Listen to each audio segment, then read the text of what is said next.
Hey, what up, everybody? Steve Breach coming to you. It's Wednesday night. Coming to you with the money. No, what the fuck am I talking about? Coming to you with the main event report. Tonight's main event was basically really built around the Money in the Bank. That's why I got that little fuck up there for you. But we'll power on our way through. I just got done watching the fireworks from the park here in the city that I live in. You can walk out in my front yard. You can look through the tree line. And you can probably see them. I bet Zach got a good look at him because I think he lives closer to the park. I don't know if where he lives, the trees might be in his way or not, but maybe he went to the 4th of July celebration. For some reason, we do it on the 3rd as well, probably so you can go to this like big town thing and then you can go over there. But let's talk some wrestling. Before the fireworks started, I was able to check out main events. As always, it was a good show. Always all built around the pay-per-view for you. 3 matches. Let me see. One of them was really good. 2 of them were squash matches. One of the squash matches, one of my guys came back. I got to see him for the first time, so it was cool seeing him wrestle. And then always big question marks about some guys that they're using on the show.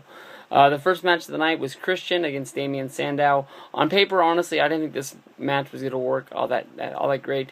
I'm not the biggest fan of Damien Sandow, but honestly, you put these 2 guys in the ring and it worked really, really well. You can't, point at one guy or the other. I think it was just good chemistry between these 2. And honestly, main event springs, SmackDown matches or Raw matches, and I would like to see these guys go back at it again.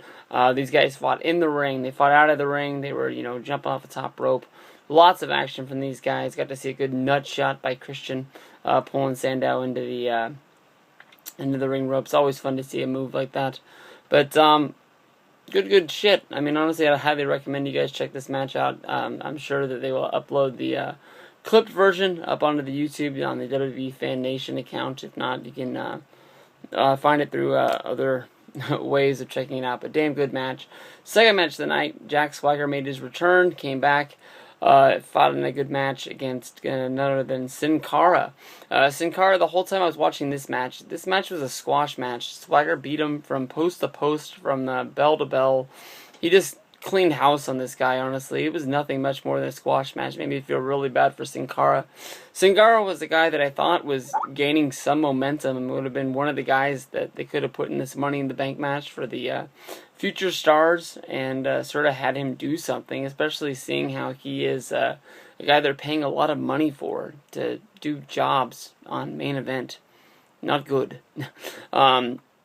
I don't know. I can see how Fandango's spot is sort of, legitimized because he's sort of been the guy that's been sort of hot with the fans since WrestleMania. But honestly, in my opinion, I think Sin Cara would have fit into this match a whole lot better because I got money on Fandango walking out of there with the concussion at Money in the Bank, and it might even be a career ender. The guy's had so many.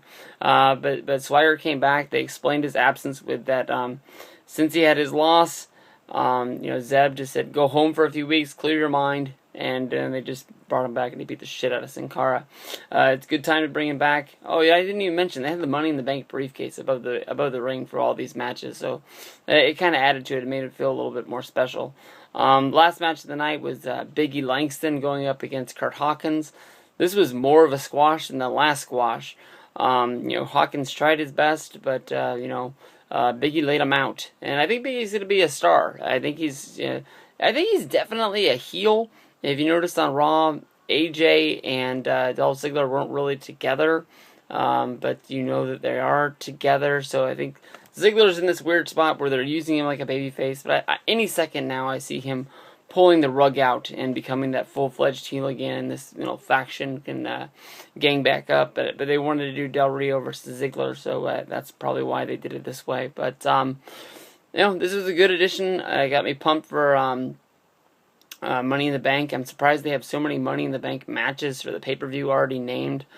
So many times they go in, they only have 3 matches, and you're guessing what they're going to use to fill it. Maybe they'll do an Intercontinental title. Maybe they'll use a United States title or a tag team match. But, this is a pay-per-view where, everybody's basically already using these Money in the Bank matches because they got so many guys in them. And now they're, able to fill other matches on the card. Yeah, pretty fun. It's going to be a good pay-per-view. We got a little bit more build, and we'll see where we go from there. But this was a good edition of main event. set your DVRs for next week, guys. This is a show you don't want to miss. Always fun. 1 hour. You finish it, you feel good about yourself. Peace out.